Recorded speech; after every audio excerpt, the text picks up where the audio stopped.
Sound check, sound check. So tingin ko okay ang ating microphone.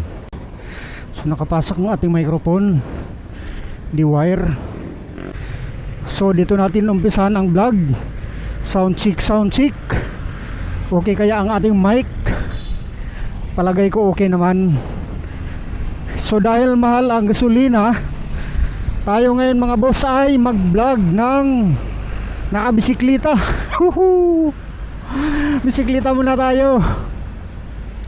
Buhay bang aking bike na 10 taon na nakatingga. Malayong narating nito, bisikleta ko na to. Dati ako nakatira sa Balotondo, Maynila. Nakarating to ng Monte Maria, Batangas. Alam niyo naman pag Monte Maria, napakatarik ang daan doon. Siguro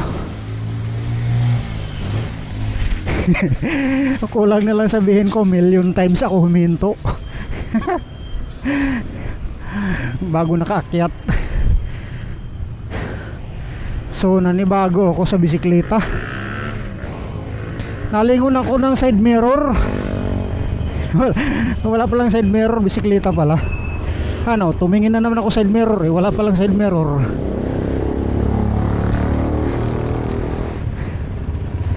Stoplight.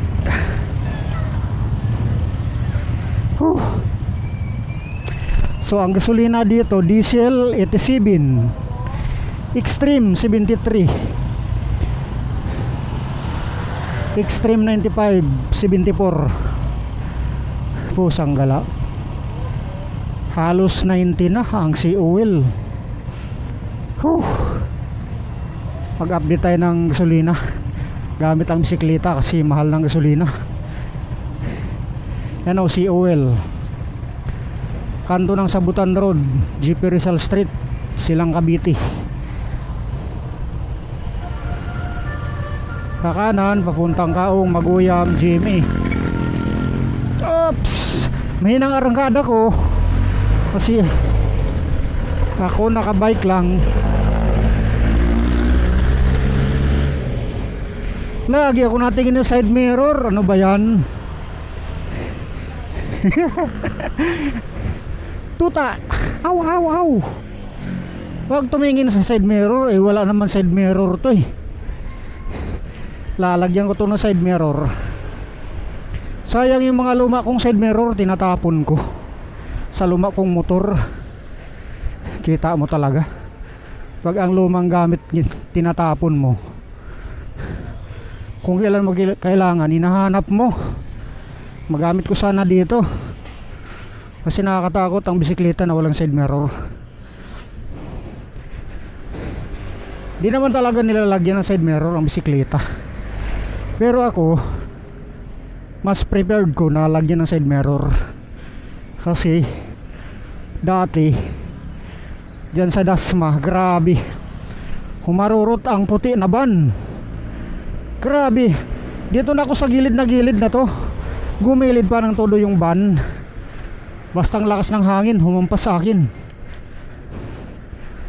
Pero kung meron ako side mirror noon, makikita ko yun eh. Paglingon ko ganun, wala na. Nasa tabi ko ng van na humarurot. Pero kung may side mirror ako noon, malayo pa makita ko. Para sumampa na lang ako sa dyan sa may pinaka sidewalk. Salamat pa rin ako. Thank you Lord dahil tayo ay ligtas. So dahil nakabisikleta lang tayo, ang ating pag-iingat dito ay 10,000%. 10,000%. Kasi sa motor 1,000% ang aking pag-iingat. Dito doblehin natin. Di lang doble, triple, fourple, times 10 pa. Hindi nagbigay, tayo magbigay. Oops. Miss magbigay ako. Nasa likuran ko naman yung jeep. Municipality of Silang Cavite. So sasaglitin lang natin mga boss kasi wala pa akong latest update ng presyo ng gasolina. 2 linggo na lumipas nung nag-update ako. 2 linggo o 1 linggo, mga ganun siguro. So update natin ngayon dito lang sa may Petron, tapos ikot tayo dun mamaya sa bypass. Dito ako nag-aral, driving school. Shoutout sa'yo, driving school dyan. Dyan ako nag-aral nung pasagsagan pa ng pagtatapos ng pandemic. Nag-aral ako ng kotse na manual. Hindi ko makalimutan ang instructor, high bloodero. Grabe, ma-high blood. Ano ba talaga ang mga instructor pag nagturo, high blood?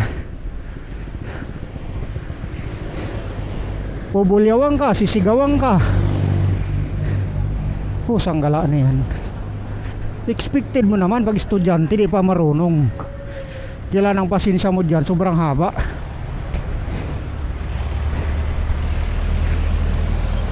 Imbes librehin ko sana ng tanghalian sa Tagaytay, hindi na. Bad trip na ako, panay sigaw sa akin. Ay nako.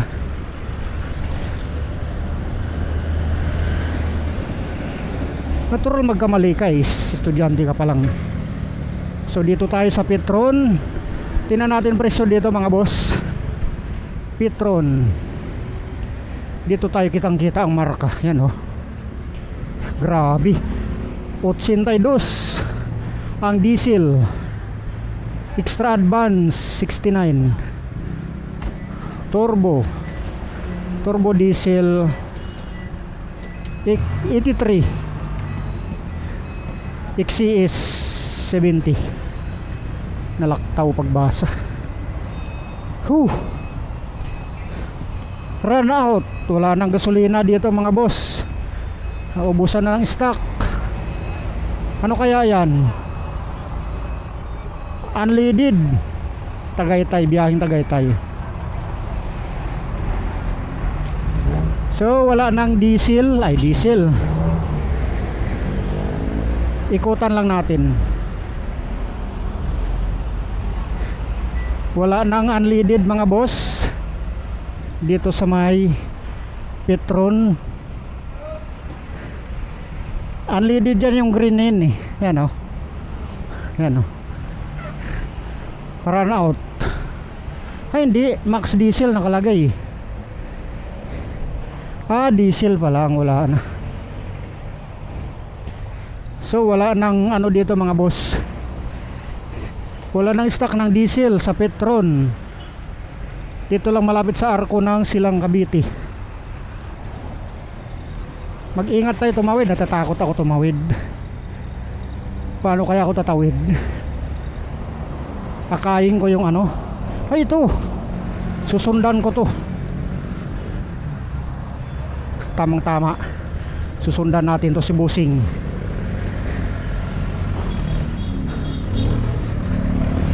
Mahirap na walang kasabay kasi bisikleta lang tayo. Ay thank you Lord. Tigas ang kambya ko.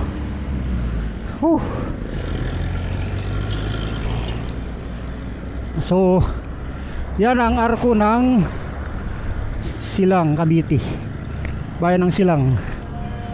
Ito pinaka main highway, Aguinaldo Highway papuntang Tagaytay. So tingnan natin dyan sa unahan, mayroong gas station dyan. Kung magkano na ba dyan. Oops, nakakatakot. Tamo, nakakatakot ang tutulin nila. Nakabisikleta lang tayo. So kahit naka 10,000% ang ating pag-iingat,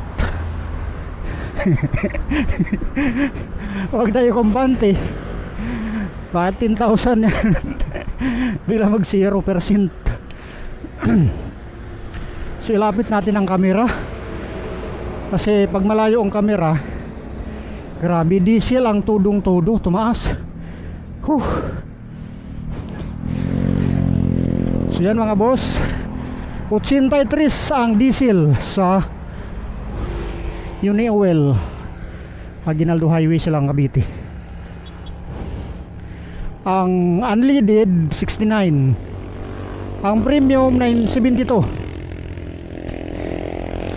So 50 centavos na lang para mag 70 ang unleaded. Ang pinakatumaas pala mga boss ay diesel, kasi diesel ang mas gamitin, gawa ng ginagamit sa pampasahero, pampasaherong jeep, pampasaherong bus. Yun ang pinakamalaking konsumo sa crudo. Sumunod ang premium.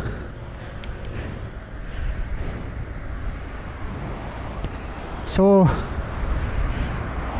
dito sa Silang Cavite, ang pinakamurang gasolina dito kapag ka normal na presyohan, ang pinakamura dito itong refill. Pero ngayon, aba, kita nyo naman, dito ako nagpagas nung 2 weeks nang lumipas, 47 ang unleaded. Pero ngayon, size na. Ano, gasolina ng motor ko 66 na.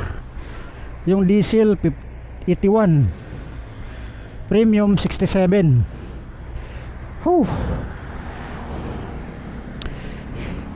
Magkanong tinaas after 2 weeks? 47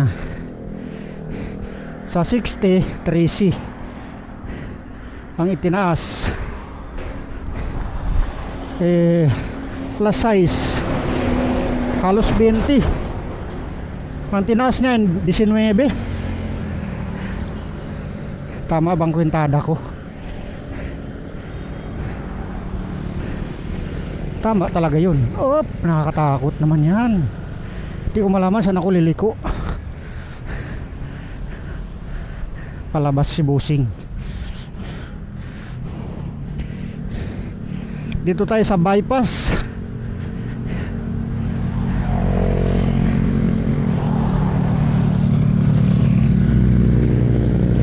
Matutulid ang mga sasakyan dito mga boss. Ang hirap po magkambya. Di ka na plat ang gulong ko. 10 taon na to. Palagay ko hindi naman.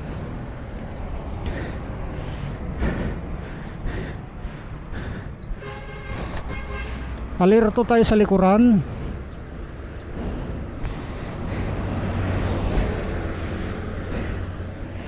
Exercise to.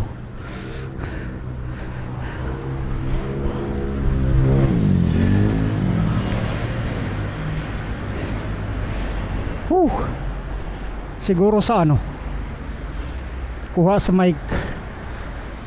mic puro hingal ako. Pangit siguro pakinggan. Tanggalin ko yung balaklava.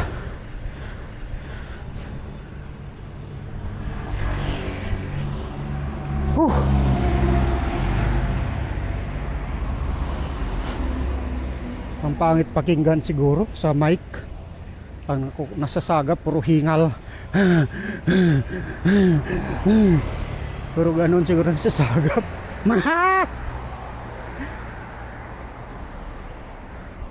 Kapag tumawa naman parang babaeng lumandi.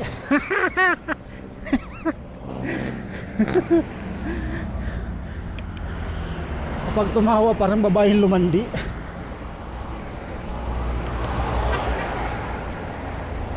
Tawang asar, pang-aasar. Kainit.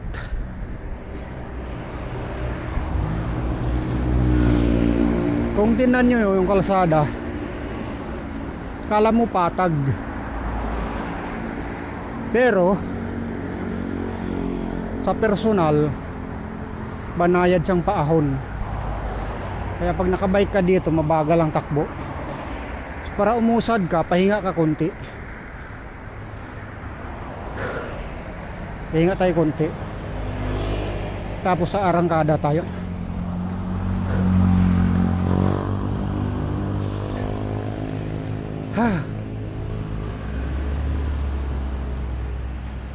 Saglit lang para makabuylo. Tamang-tamang exercise to. Ano yon? Flat ng gulong niya? Ibang tunog yun ah. Buko. Sa gustong bibili ng buko, dito maraming buko. Bypass Aguinaldo Highway sa Cavite. Hataw tayo. Parang feeling ko malambot ang gulong ko,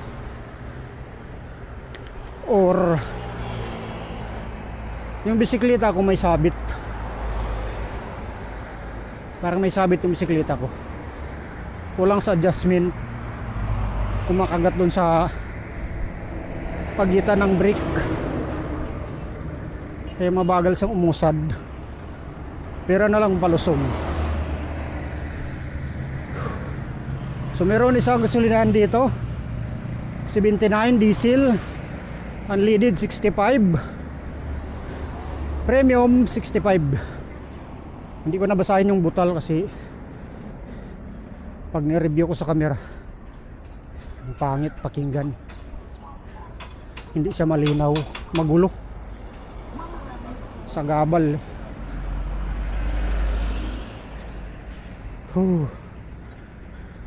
Maraming buko.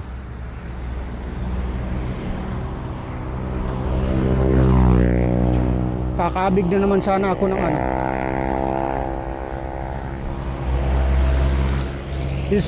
yung bisikleta ko. Napagkamalan ko na naman motor, pipindot na naman sana ng signal light. Ganun pala yun. Pag 10 taon ka din nagbisikleta.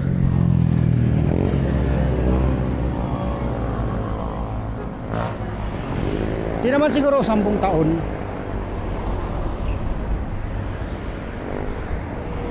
Kasi nung pandemic, wala pa akong motor. Nagka-motor ako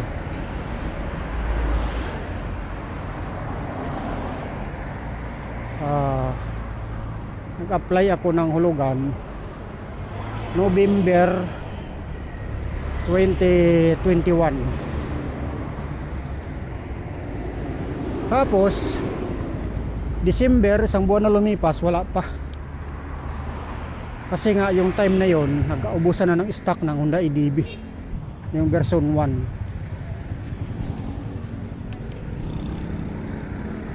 Tapos January 2022 na, wala pa rin. Na-order pa sa ibang bansa yung Honda EDV 150 na version 2. Hintayin ko sana ng 160, kaso 2023 na yata lumabas ang 160.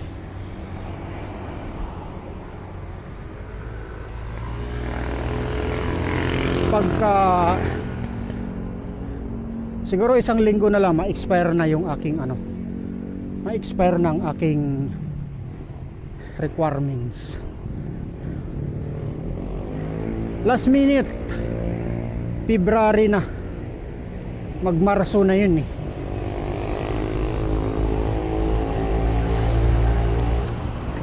February 27 ba yun o 29 or 28, mga ganon, dumating na ang motor ko. Kulay pula. Kinuha ko na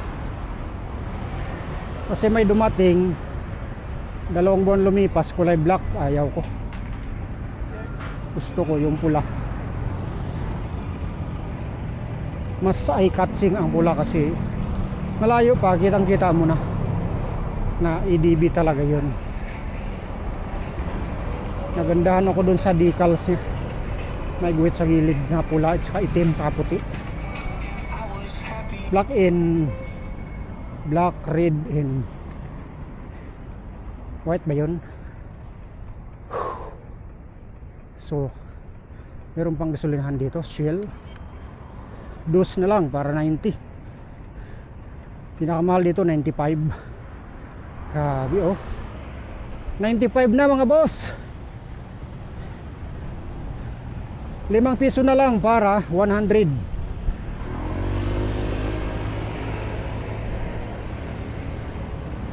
So ang nagwagi, pinakamura ay unleaded, 69 lang. 70 ang premium. So taas talaga ang ano, pinakamataas talaga ang tawag dito, diesel. So tamang tama, meron akong ma-upload ngayon video. 2 days na wala akong upload.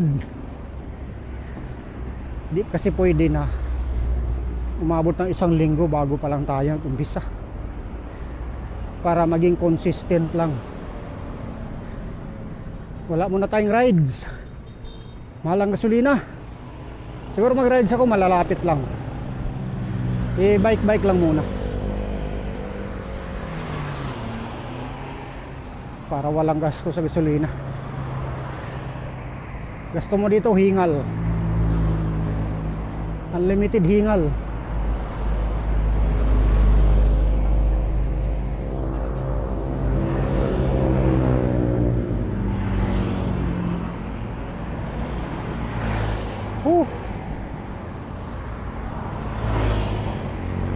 Ingat tayo sa hulihan.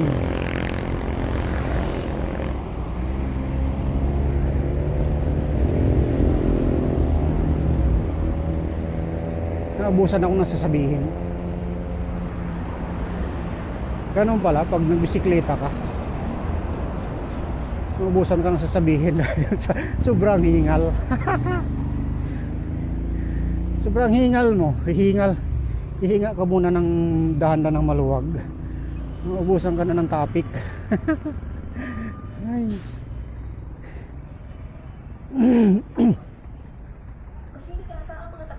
Papahinga kasi tayo, mabawasan ang hingal.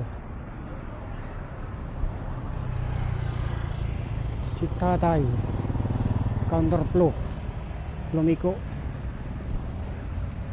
So hindi tayo tumuloy ng Tagaytay kasi ang dala natin battery isa lang, walang extra.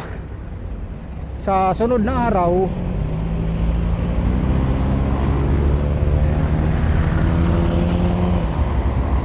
ako'y pupunta ng, ay di ko pala sabihin,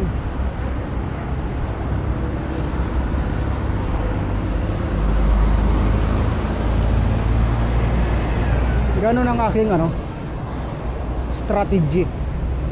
Pag may lakad akong advance, hindi ko sinasabi na ganitong araw pupunta ako sa ganito, dahil may nakabuntot sa akin. Nagkatakot ako pag may nakabuntot na nakamotor, dahan-dahan sa likod ko. Iba na yung pag-iingat, ha? Dalawa pa naman magkaangkas, lumingon siya.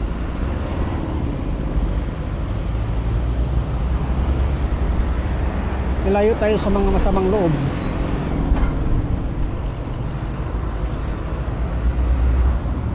Tanghaling tapat.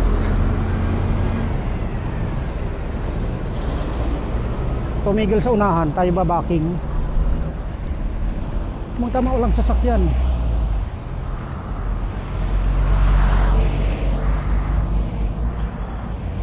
Tama walang sasakyan. Oops. Meron akong hinala. Katanghaling tapat, maghinala ka. Pagkamalang ko naman, nagpindot na naman ako ng yung tawag dito, signal light ng motor. Dito na natin tapusin ang ating video mga boss. Thank you for watching. Yung camera CCTV na lang yan, hindi na ako mag vlog. Takot ako dun. Pinuntutan ako ng motor, Dahan-dahan sa. Samantala maluwag sa gilid. Hindi naman sa nag-iisip tayo ng masama. Iba na yung pag-iingat. Lumingon pa sa unahan eh. Tapos tumigil. Wala naman tayong kayamanan makuha nila eh.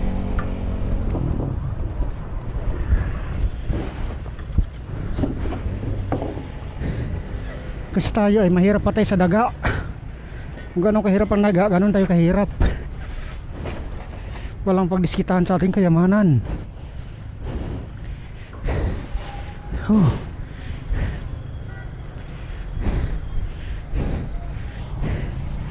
Sayang lang camera.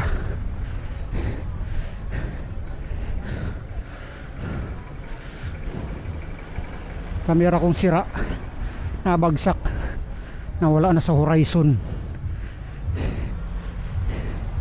tabingi na. Inquire ako, mahal na pagawa, 4.5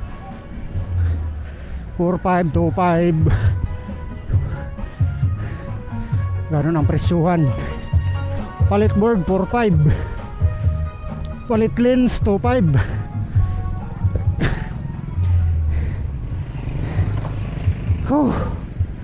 Grabe hingal ko. Di ko alam kung i-edit ko pang video hanggang dito.